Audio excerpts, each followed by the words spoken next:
Hello and welcome to our last part. For now, the last part. I somehow mixed up all the tutorial numbers in the videos, but whatever, check out the playlist. All tutorials are in there. So yes, so this is the most advanced part, and I want to show what you can do with the anim op that we saw in the clip tutorial, but you can use it for so much more and probably will always be extended in the future. But yeah, okay. So we will create a bit more visual thing now. So I will just create a orbit controls operator, and I will render a cube.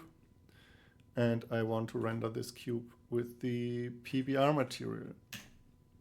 And so now we have a nice three-dimensional cube here.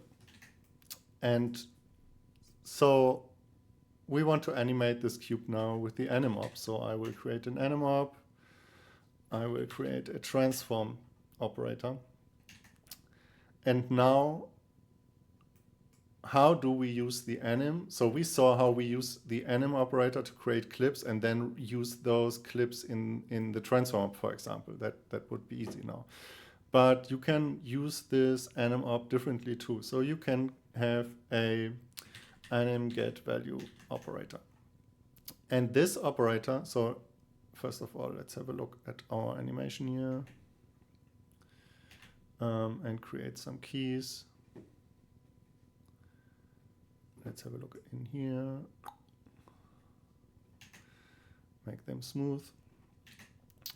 So now we have this curve, and now we have this new operator, anim get value. What this, also this animation is really long, so let's make it a bit shorter. So press F. So 60 frames, so this is 2 seconds, so this is a good length for now. So, okay. Now this anim get value operator, what it does is this will sample or get the value of the animation curve that we have at this point in time. So this is always in seconds. So now I can scrub here, and we will see some values coming out here. So this is super handy because you can just use a timer operator or a different animation to drive this animation, right? So let's connect this to the X position of our cube. Now when I scrub here, you will see, let's use the Y position. Now when I scrub this time here, you will see it will move up. So there's our animation, right? But we want to have this constantly changing number for sampling on the timeline. So for this we can use a timer. And now you will see it just moved once and now it stopped, right? Because the timer is now at 6 seconds and we don't have anything at this point in time in our animation. So we can, one simple thing to do is to use a modulo. So a modulo is an operator that gives you, so I will put in a number here, like our timer number that is always increasing, and I set the number to 2, and then our output will always be between 0 and 2. And when it reaches 0, it will jump back to, and when it reaches 2, it will jump back to 0, as you can see in this sawtooth graph here. So this is the animation that we created with the modulo parameter. So this is basically a procedural animation, right? So, and we can use this animation to get our curve animation here. So you see the acceleration of the cube is not linear. So it's using our curve here for moving the cube up and down. So, and I can change this. Let's go back to linear, and maybe it's easier to see then, and create more keys here. and now you see the cube is sampled as at those points. So let's add another point at 0. Then we will have a smooth animation because the cube will return to its first point, which is also 0.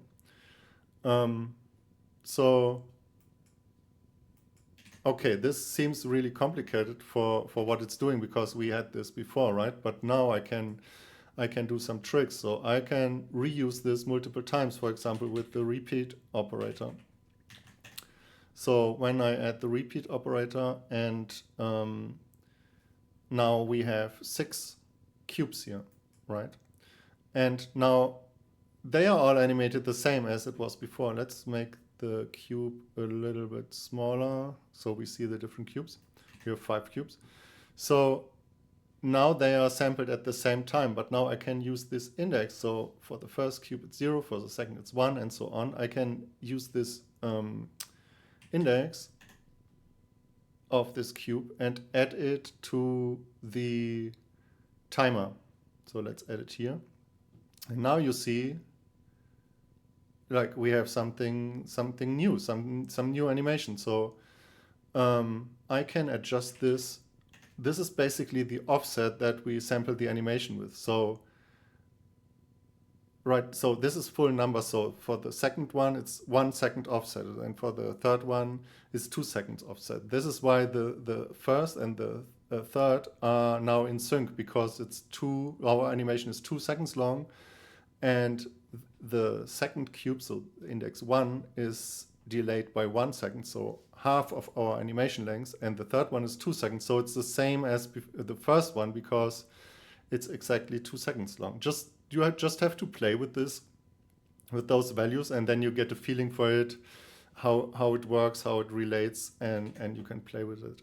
So I added this multiply op now to the output of the repeat, and with this I can change the multiplier of this offset. So when I make this smaller, you will see now we have like this little snake animation because the offset is really low now, and then the animation the offset is not so big anymore, and the animation is smoother between those points. And now I changed the offset multiplier to 0.1, and then like the cubes are really close to each other in the animation. And this is super handy because you have the full control of your animation still. You can just animate, like just change values, and you will see in real time, you will see the outcome of this, right? But you can also, you're so flexible now. So, okay, let's have 10 cubes, right? So now we have 10 cubes, and now the animation is already repeating. And so you can really be flexible and sample this animation wherever you want. You can also, if you multiply this number that comes out of the anim get value, you would change the amplitude. So this will this will change the y, the maximum and minimum y position. So if I multiply this with 3, then you will see the animation. The animation is still the same, but now like the amplitude is much higher. So the cubes are jumping higher. So now they are really high, and when I change this to 0, the cubes are not moving at all. So you can even control when this is starting, and then like the amount of like the strength of the animation or something. And you could also, every other parameter of this could be controlled by another animation, or be it fixed to the timeline, or is it like a dynamic animation like it is here. And this way, yeah, you have so many possibilities to create stuff with this. Yeah, let me know what you do with it, and thank you for watching. Bye.